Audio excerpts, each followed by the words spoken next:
કીર્તિ પટેલ અને મિત્રો પ્રકાશ ખત્રીનો જે મિત્રો વિવાદ સર્જાયો છે, જે વિવાદ ચાલી રહ્યો છે તેની મિત્રો શોર્ટ ક્લિપ ચાલી રહી હતી, પણ મિત્રો હાલ તેમનું ફૂલ કોલ રેકોર્ડિંગ આવી ગયું છે, મિત્રો વિડીયોમાં જોઈ શકો છો। અને મિત્રો આ ચેનલ પર નવા આવતા હશે ચેનલ સબસ્ક્રાઇબ કરો અને બેલ આઇકન છે તેને ઓલ પર પ્રેસ કરી રાખવાનું પણ ના ભૂલતા। તો મિત્રો સાંભળો આ રેકોર્ડિંગને। હા બોલો બોલો।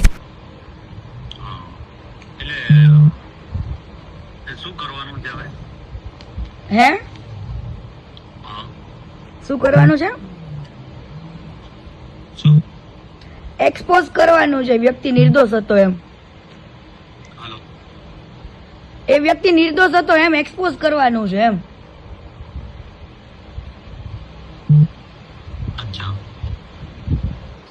તમને ખબર 6 મહિના પહેલા 6 મહિના થઈ ગયા ને હવે ચુકાદો આવ્યો એના, તમને ખ્યાલ જ હશે કેસ લડતા તો નથી ખબર?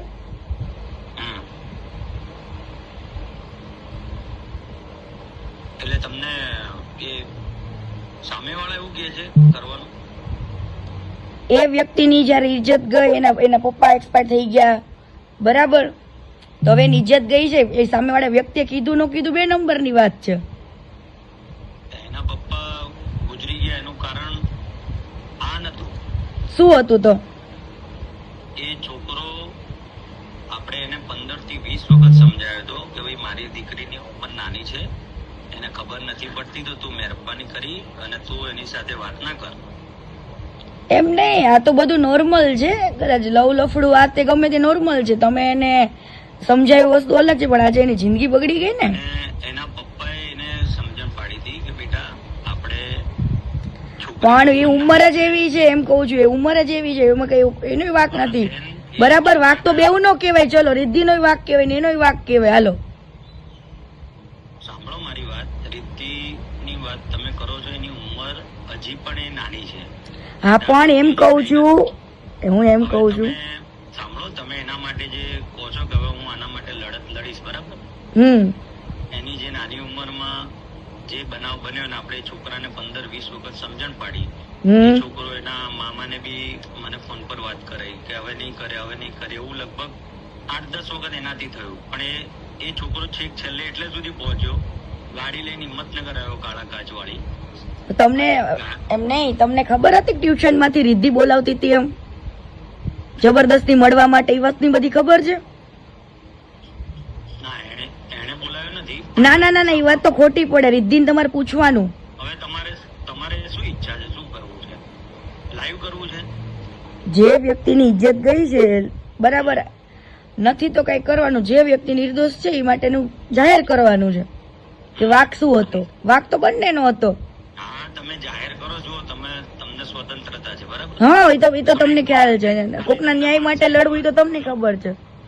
તમારા ને મારા સંબંધ, આપણે બંને સંબંધ નહીં, સંબંધમાં કેવું છે ખબર છે, સંબંધમાં મારો સગો બાપ હોય ને તો એને હું ખોટો હોય તો એને એ વસ્તુ તો કહું જ તે કે ભાઈ પપ્પા તમે અહીંયા ખોટા છો। તમને રિક્વેસ્ટ કરું છું, છોકરીની અત્યારે આગળ એનું ભવિષ્ય શું છે તમને ખ્યાલ જ છે? તો એમને છોકરાનું ભવિષ્ય નહીં, છોકરીનું ભવિષ્ય કહેવાય, કોઈ છોકરાનું નહીં। મેં તમને રિક્વેસ્ટ કરી બેન, જો હવે તમને જ બોલવામાં કોઈ પોકી વળે એમ નથી। હા, હું રિક્વેસ્ટ કરું છું ને, આપણે બધાના સંબંધો જૂના સારા સંબંધ છે, તમારા માટે મેં ક્યારેય કોઈ ખોટું વિચાર્યું નથી, બોલ્યો નથી। તો એમ નહીં, તો પછી તમારે આવી રીતના એને સમજાવો તો પ્રેમથી, બરાબર, એ સમજી જાત, બરાબર, પણ આવી રીતના એને પોસ્કો હેઠળ એને આ બધી કલમો લગાવી એના મામાને ફસાવ્યા બધાને। એ છોકરાને તમે રૂબરૂ કોન્ફરન્સમાં લેવો હોય તો કોન્ફરન્સમાં લો, એને તમે પૂછો ભાઈ તને પ્રકાશભાઈ એક વાર ની કેટલી વખત સમજાયો હતો? પણ એ જનરેશન કહેવાય ને, અત્યારની જનરેશન જ એવી છે કે કદાચ કોઈ પણ પ્રેમ પ્રકરણ હોય તો ન સમજે, એને સમજાવવાનો હોય। એ 18 વર્ષથી નાની ઉંમરનો નથી, એ પણ 21 વર્ષથી વધુ ઉંમરનો છે, પણ ત્યારે એની ઉંમર નથી ને, ત્યારે એની ઉંમર એટલી નથી। કઈ નહીં, ચલો હવે બેન, તમને હવે જે કુદરતને જે ગમે કરો, વાંધો નહીં, વાંધો નહીં, જે થશે સારું।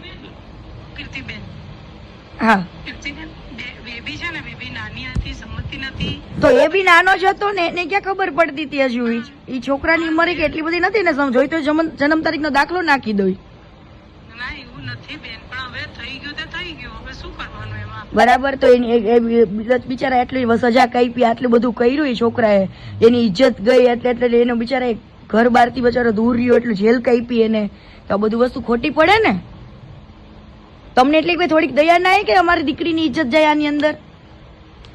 જાય દયા આવી ને બેન, દયા આવી એટલે તો કીધું. કોઈ પણ છોકરા હોય, હાલો બેવની ભૂલ હોય, એકની ના હોય. અમારી બેન તમને રિક્વેસ્ટ તાલી કોઈ દિવસ એકાથે પડે એમ મને કયો હાલો. બેન મને બી ખબર છે કે બે તાલી એક હાથથી ના પડે. હા, ભૂલ બેવથી થઈ હતી તો બેવને કહેવાનું હોય, આજે એકને ના કહેવાનું હોય. ભાઈ, અમે અમારી બેબીને નહીં કીધું, અમે બેબીને ઘણું સમજાયું બેન. હા, અમે અમારી બેબીને એટલું સમજાયું ને તમે ના માનો. અમે કેવી રીતે દિવસ કાઢ્યો તમને ખબર. બધી વાત સાચી છે, પણ આજે તો એ વ્યક્તિ તો ભોયગું, પછી નિર્દોષ છૂટ્યો ને આજે.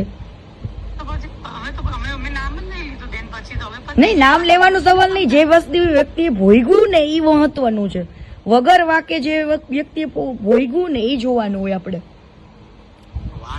વાક તો પ્રેમ પ્રકરણનો હતો ને, તો પ્રેમ તો કોઈ પણ ગમે ત્યારે થઈ જાય. હાલો હું છું તો મને થઈ જાય કદાચ, પણ બેન આપણે આપણી કાસ્ટ ને આપણે જોવું. પણ એવું કોઈ એવો ધર્મ ને કાસ્ટ જોઈને જો પ્રેમ કરતા હોય ને, અને કાસ્ટનો વાંધો નથી બેન, ઉંમરનો વાંધો છે. ઉંમર નાની હોય ને બેન. રીતિની ઉંમર હા, ઓછી પણ તો એને પ્રેમથી સમજાવવાનું હોય. આનું કોઈ પણ નિવારણ પ્રેમથી લાવવાનું હોય. કેસ કબાડાથી તમે છોકરાને પૂછો, એને એવું હોય તો રૂબરૂ. તમે અમદાવાદ છો કે સુરત છો? હા, તો કઈ વાંધો નહીં, રૂબરૂ મળીએ. એમની તમે સુરત છો કે અમદાવાદ? તો એ ભાઈને બોલાવો, એ છોકરાને, હમ. અને એને રૂબરૂ આપણે વાત કરીએ. તને આપણે કેટલી વખત સમજાયો તો એને બધું જ મને